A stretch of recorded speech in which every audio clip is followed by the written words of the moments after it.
আজ আমি টক টক জলপাইয়ের আচার বানাবো, সেজন্য আমি কী কী মশলা ব্যবহার করেছি সেগুলো তোমাদেরকে দেখিয়ে দিচ্ছি। এখানে হচ্ছে এগুলো হচ্ছে সরিষা, সাদা সরিষা। তোমাদের কাছে যদি কালো সরিষা থাকে তুমি দুটো সরিষাই দিতে পারবে। আমার কালো সরিষাটা ছিল না, তাই আমি এটা স্কিপ করেছি। এখানে আমি সাদা সরিষা নিয়েছি। এগুলো হচ্ছে কালো জিরা, এগুলো হচ্ছে মিষ্টি মুহুরি, যেটাকে আমরা অনেক সময় মুহুরিও বলে থাকি বা গোয়ামুড়ি বলে থাকি, যেটা বলে। আর এগুলো হচ্ছে নর্মাল জিরা, যেগুলো হচ্ছে আমরা তরকারিতে দিয়ে খেয়ে থাকি। এটা হচ্ছে জিরা। আর এগুলো হচ্ছে রাঁধুনি মশলা, কোনো ব্র্যান্ডের গুঁড়া মশলা নয়, এগুলো হচ্ছে আস্ত রাঁধুনি মশলাই। রাঁধুনি মশলা আচারের জন্য এটা খুব সুন্দর, আচারের ফ্লেভার আনতে অনেক সুন্দর হয় এই রাঁধুনি মশলাটা। তো সবগুলোই আমি আস্ত মশলা ব্যবহার করেছি। তারপর আমি ওগুলো রোদে শুকিয়ে ব্লেন্ড করে নেব। আর এগুলো হচ্ছে মেথি, মেথি নিয়েছি, কালো জিরা নিয়েছি। তোমরা যেগুলো নিয়েছি সবগুলো আমি আলাদা আলাদা রেখে দিয়েছি এবং তোমাদেরকে নাম বলে বলে দিচ্ছি।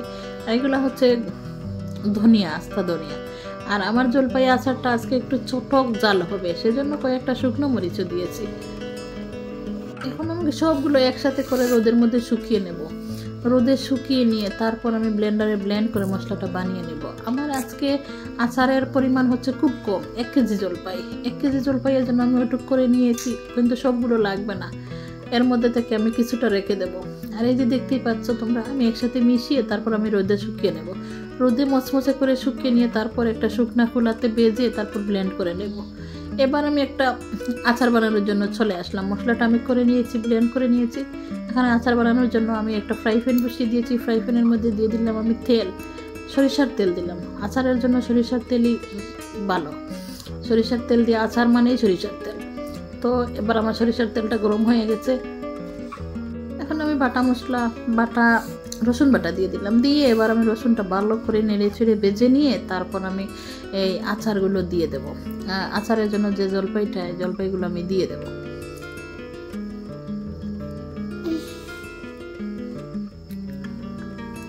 এখানে তেলটা কিন্তু উপরে উঠে গেছে, কিন্তু এত তেল তো আমি দেই নাই, এত তেল না। সরিষার তেল এরকমই জাল হয়ে গেলে একটু উপরে উঠে যায়, কিন্তু আবার যখন আমি জলপাইগুলো দিয়ে দেবো নিচে নেমে যাবে। ভালো করে রসুনটা নেড়ে ছেড়ে ভেজে নিতে হবে, না হলে রসুনের কাঁচা গন্ধ থেকে যাবে।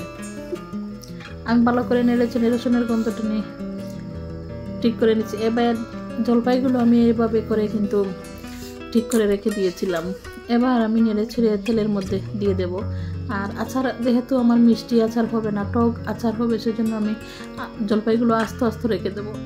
এবার আমি পরিমাণ মতো লবণ দিয়ে দিলাম, আর হচ্ছে একটু হলুদ গুঁড়া দেবো, আর হালকা একটু মরিচ গুঁড়া দেবো। যেহেতু আমার মশলার মধ্যে শুকনো মরিচ দিয়েছি, তাইলে আমি মরিচ গুঁড়োটা হালকা দেবো, শুধু কালারটা পরিবর্তন হওয়ার জন্য।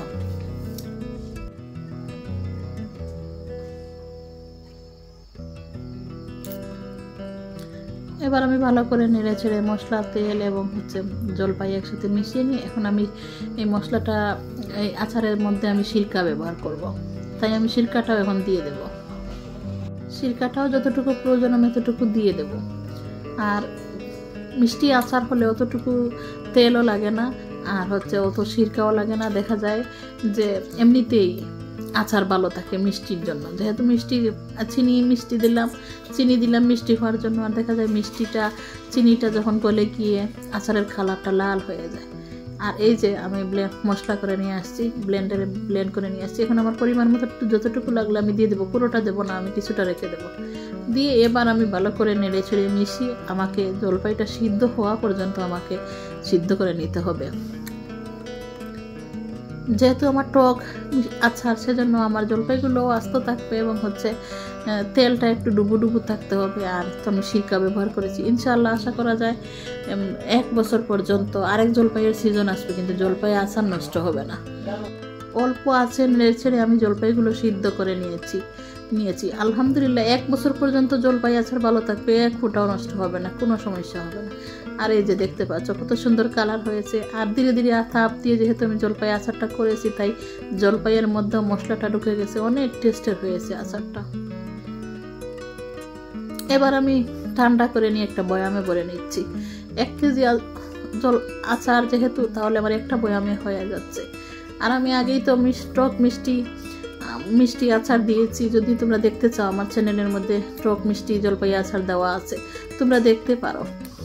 আর এগুলো হচ্ছে টক আচার দিয়ে দিলাম, তাই এই দেখো আমার কত সুন্দর হয়েছে আচারটা। আলহামদুলিল্লাহ। তোমরা ভালো থাকবে, সুস্থ থাকবে।